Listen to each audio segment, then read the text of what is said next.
Cookery சேனலை பார்த்து யார் வேணாலும் சமையல் பண்ணலாம். ஆனா சுவையான சமையல் பண்றது எப்படி? நான் இதயம் நல்லெண்ணெயில சமையல் பண்றேன். ஆஹா ஓஹோன்னு பாராட்டுறாங்க. நீங்களும் இதயம் நல்லெண்ணெயில சமையல் பண்ணுங்க, பாராட்ட வாங்குங்க. தினம் தோறும் வாங்குவே இதயம். சிவனடியார்கள் முருக பக்தர்களை ஒருங்கிணைக்கும் ஆன்மீக விழா தஞ்சாவூரில் நடைபெற்றது. இதில் முன்னாள் ஐஜி பொன் மாணிக்கவேல் கலந்து கொண்டார். இந்து கோயில்களுக்கு மட்டும் பாத்தீங்கன்னா தமிழ்நாடுல வரி விதிக்கிறாங்களா இல்லையாங்கிற கேள்வியை நீங்க கேட்கல. ஆனா வரி விதித்தது கொலையை காட்டிலும் கொடூரமான செயல் சொல்ற வரி. ஏற்கனவே நம்மள்கிட்ட நிர்வாகங்கிற போர்வேல எவ்வளவு வரி விதிக்கிறாங்க? 420 கோடி ரூபாய். ஏற்கனவே நிர்வாகத்துக்கு எவ்வளவு வரி போடுற? நிர்வாக வரி 420 கோடியே 27 லட்சம் ரூபா போட்டுட்டு அதே வருஷம் 127 கோடியே, அது என்ன சார் அடுக்குது 127 கோடியே எத்தனையோ லட்சம் வர போடுறான். எதுக்கு? ஆடிட் வரிக்கு. இது ஃப்ராடா இல்லையா? இந்த கவர்மெண்ட் வந்த பிறகு அதே வரி என்ன செய்யறாங்க? 427 கோடியா மாத்துறாங்க. போட்டுட்டு 87 லட்சம் அடிஷனலா வர போடுறாங்க. சார் இதெல்லாம் போட்டு முடிச்ச பிறகு எல்லாம் முடிச்சிடுறாங்க. இது நிர்வாக வரி. இந்த கவர்மெண்ட் வந்து ஆடிட் வரி எவ்வளவு போடுது? 228 கோடி. ஓகேமா? இதெல்லாம் உங்களுக்கு சொல்ல வேணாமா? பிரஸுக்கு குத்தகை வாங்கி கொடுக்கணும். அப்படி இல்லைன்னா அந்த டிபார்ட்மெண்ட்டில் இருக்கக்கூடிய அதிகாரிகளை சாக் பண்ணணும். கிட்டத்தட்ட 40 தெய்வ மொத்தத்தில் சார் 2226.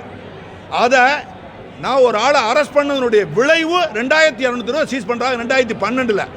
அதில் 1414 திருப்பி கொடுத்துட்டாங்க. கொடுத்தது வாஷிங்டன் டிசியில் கிடக்கு. அது கொண்டு வரணும். அப்போ நான் கேட்குற கேள்வி இப்போ இருக்கக்கூடிய அரசாங்கம் கேட்கலாம்ல. என்ன கேட்கலாம்?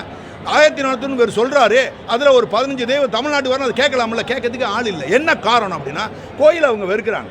ஒரு குடும்பம் கோயிலை வெறுக்க ட்ராமாலாம் பண்ணிக்கிறாங்க. ஒரு ஆளுக்கு ஒரு வெறுக்கிறாங்க. அதை கோயிலை வெறுக்கிறாங்க, அர்ச்சகரை வெறுக்கிறாங்க, மெஜாரிட்டியை வெறுக்கிறாங்க.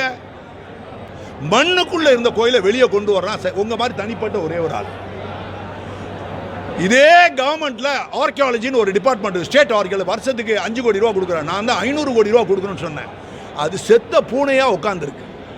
புராதன கோயில்களை திருப்பியும் நம்ம ரெஸ்டோரேஷன் பண்ணி திருப்பியும் நம்ம குடமுழுக்கு கொண்டு வரணும் அப்படின்னு சொன்னால் அதுக்குன்னு ஒரு டிபார்ட்மெண்ட் இருக்குது. 2 டிபார்ட்மெண்ட். குடமுழுக்குன்னா தண்ணியை ஊற்றுறது, ஐயரை வச்சு செய்கிறது வேலை மட்டும்தான் யாரோட வேலை?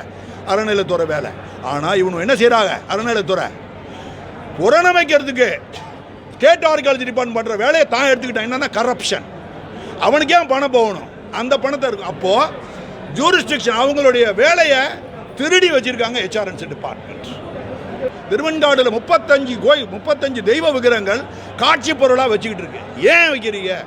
கிட்டத்தட்ட 33 தெய்வ விக்கிரகங்கள் இங்கே இருக்கு, 2-3 மெட்ராஸில் இருக்கு. இதை கொண்டு வரதுக்கு சார் கேட்டாங்க. சத்தியமாக நடவடிக்கை எடுக்கிறேன் சார். சொன்னீங்க தஞ்சாவூர் பெரிய கோயில்ல வந்து அந்த பெரிய கோயிலை மாத்துங்க சார். லோகமாதேவி பெரிய கோயில் மாத்துங்க கொண்டு வந்தீங்க. பெரிய கோயில் பேரை மாத்துங்க சார். ராஜராஜேஸ்வரம் ஐயாவோட பேர் ராஜராஜேஸ்வரம் உடைய மகாதேவர். அம்பாலோட பேரு அம்பாலும் அவளும் ஒரே கோயிலில் கட்டப்பட்டது அல்ல. இது கட்டி 170 வருஷம் 170 வருஷத்துக்கு யார் கட்டியிருக்கா? பாண்டிய மன்னன் வந்து கட்டுறான். யாரு? அது வீரபாண்டிய தேவர்னு ஒரு ஆள் வந்து தன்னுடைய மனைவி பேரு உலகம் முழுதும் உடைய நாச்சியா அப்படின்னு சொல்லி கட்டி அந்த அம்பாளு பேருக்கு உலகம் முழுதும் நாச்சியான்னு பேர் வச்சிருக்கா. கல்வெட்டில் இருக்கு. சாராயத்தில் ஒருத்தர் செத்து போறான் குடிச்சிட்டு, விஷ சாராயத்தை. அவன் செத்த உடனே இங்கே பாருங்க 24 மணி நேரத்துக்குள்ள அவனுக்கு 10 லட்சம் ரூபா கொடுக்குறது நீ ஆர்டர் போடுற. அதே ஸ்பீடில் இந்த லஞ்சை ரத்து பண்ணுறதுக்கு நீ ஆர்டர் போடணும்.